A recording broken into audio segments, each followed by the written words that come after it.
Thank you for listening to Jadu Lifestyle, another episode. And we have evangelist Angie B with us today. She is going to tell us a little bit of what she does. In fact, she does quite a lot, but she is going to tell us a little bit of what her passion is today. So, welcome, Angie. Good morning, good morning, good morning. Thank you. Thank you, sister. I appreciate you for having me on the show today. I am grateful. Well, welcome and thank you. Listen, can you tell us a little bit about who you are and how you got to where you are?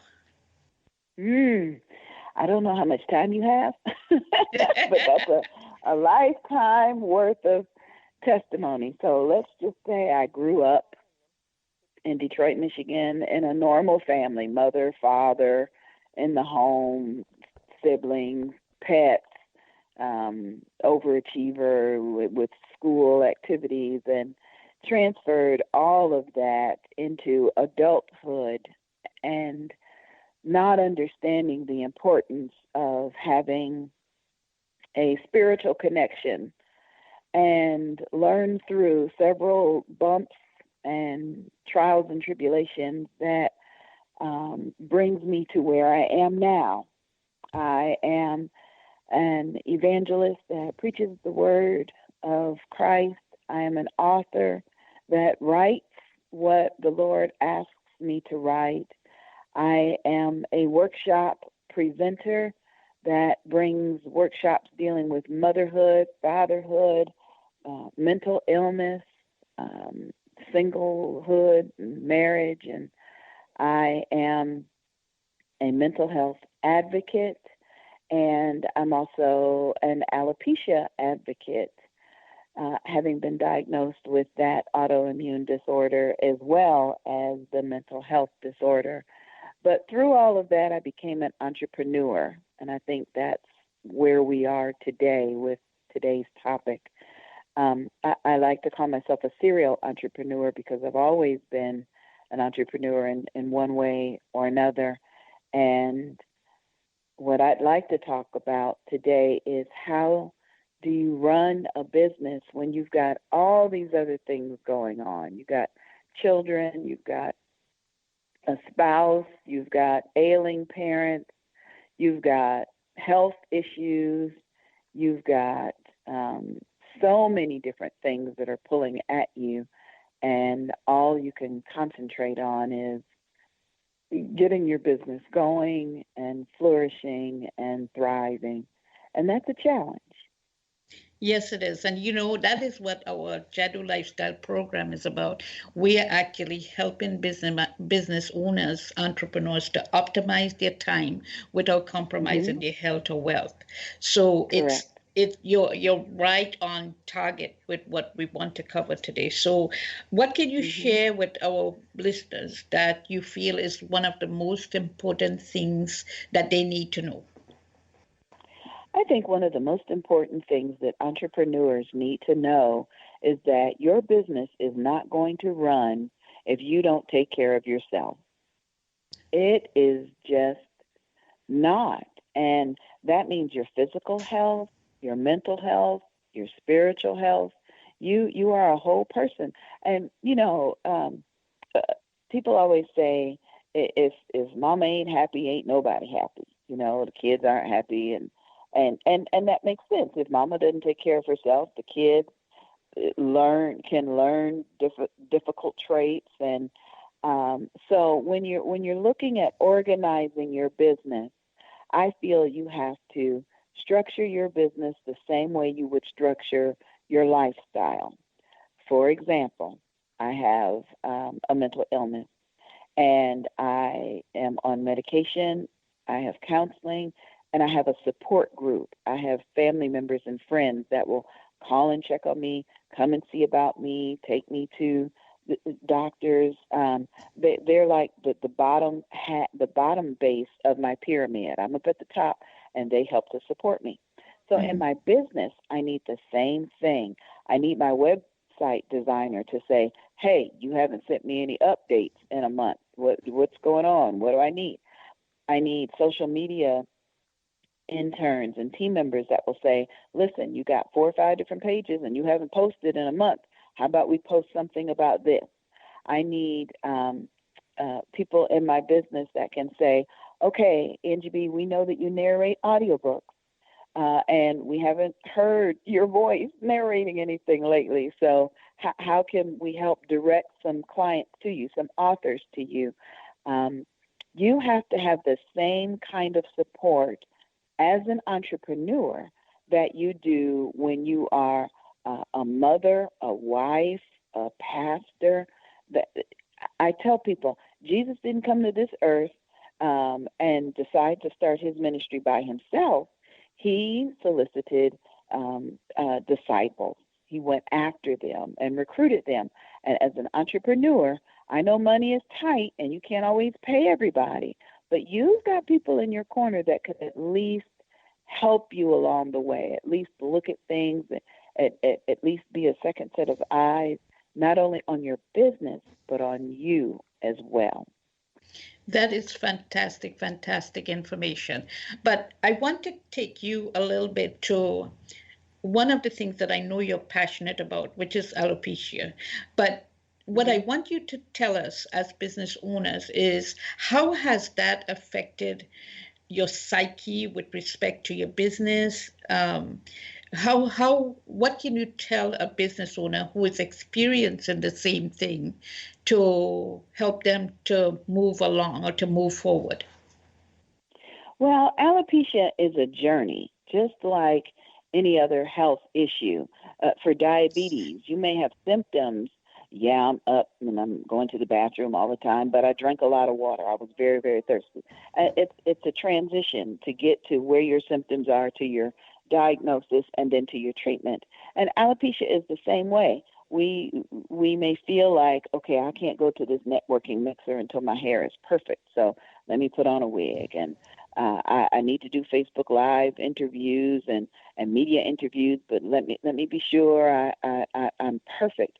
And what we have to realize is we have to give ourselves time to get to where we feel absolutely comfortable. I know women that still wear wigs as they operate their business, but if you see them at home, they may not have their wig on because you're in their home. I know entrepreneurs that feel that their bald head as an alopecian can take away from the client that they're working with. But I still conduct red carpet interviews with my bald head, and the person that I'm interviewing doesn't seem to feel that I'm taking the attention away from them. So in all aspects, you have to be comfortable where you are, and then that comfort level transcends into what it is you're doing. I shared with some ladies yesterday that asked me about my alopecia. I shared with them that I am a youth evangelist. I am drawn to young people to help teach them about Christ and entrepreneurship, because you really got to teach them young, right? Mm-hmm. And so I had maybe a 6 or 7-year-old little girl come up to me and she said, "Oh, Angie B, I love your rings. I love your necklace. I love your earrings, and I love your wig." And I thought to myself, if this child knows that I'm wearing a wig, what? And we as women have to recognize we wear these wigs thinking it makes us more attractive to men. And my husband will tell you that they see us, they know it's a wig. They just want to know what's going on underneath. Yeah. They recognize that. So if we can be true to ourselves as we go through this journey of gaining weight, losing weight, going through menopause, going through acne, whatever it is we're going through, if we can feel comfortable with ourselves, then that transfers over and becomes more attractive to people and potential clients. Okay. Clients aren't going to come to us if they think we're fake. Yeah, I agree. We got to be true. Yes. True. So thank you so much for sharing that and sharing, the hope that business owners, entrepreneurs can have when they're dealing with their physical things that are happening. In my case, I deal with business owners who are in pain, physical pain, back pain, neck pain, knee pain. And I know recently you had knee surgery, right?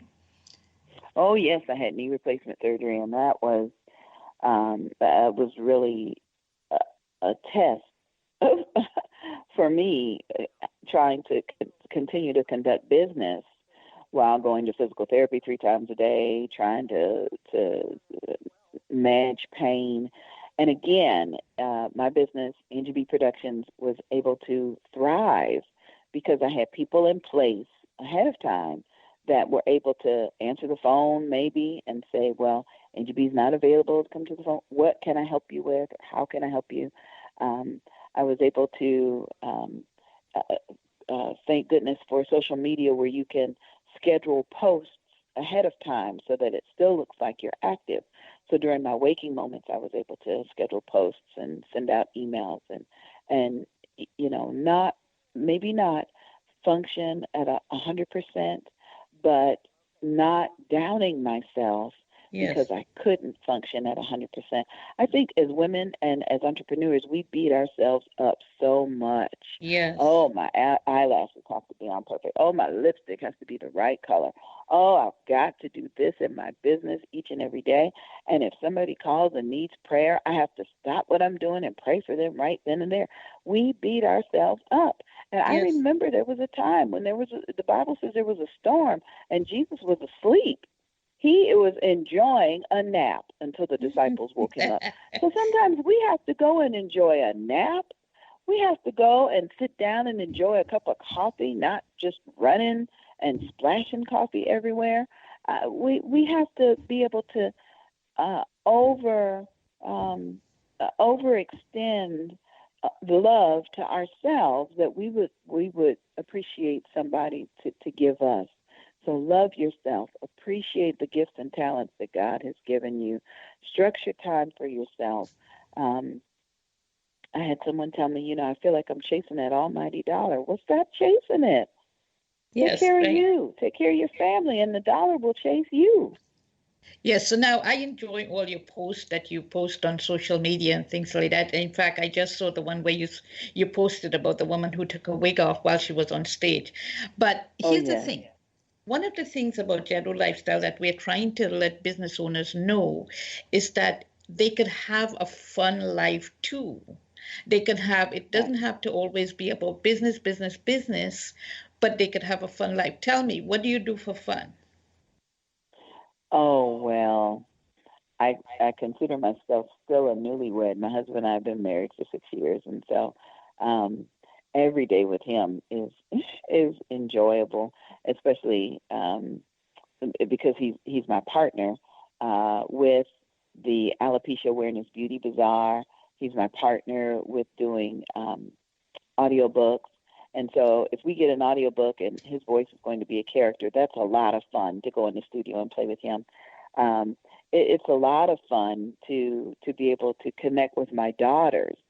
They live about a mile away from me, and so social media with webcams is really exciting, especially connecting with my 7-year-old niece who's in Michigan and I'm in Florida.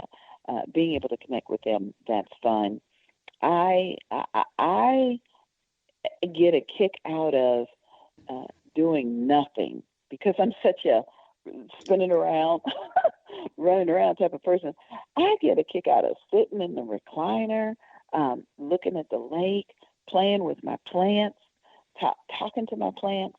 The things that, as a younger entrepreneur, I would have thought were time busters, a Yes. waste of time. It's such a Yes. waste of time.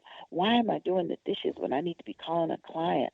Why am I doing the laundry when I need to be composing the chapter for the next book? Why am I? Yeah. Well, we do these things because it helps our physical and mental health. Um, do I have to get up at 5 o'clock in the morning to work out when I could sleep in, which is taking care of me, and maybe in the middle of the day work out before lunch? The beauty of being an entrepreneur is we can sometimes set our own schedule if we're not, looking at a deadline. So schedule yourself some fun times. My husband and I just figured out, you can go to the movies on Tuesdays and it's only $5, and the matinee in the middle of the day. So, I mean, that's so much fun. And now our annual alopecia awareness Beauty Bazaar takes place in September, and now we have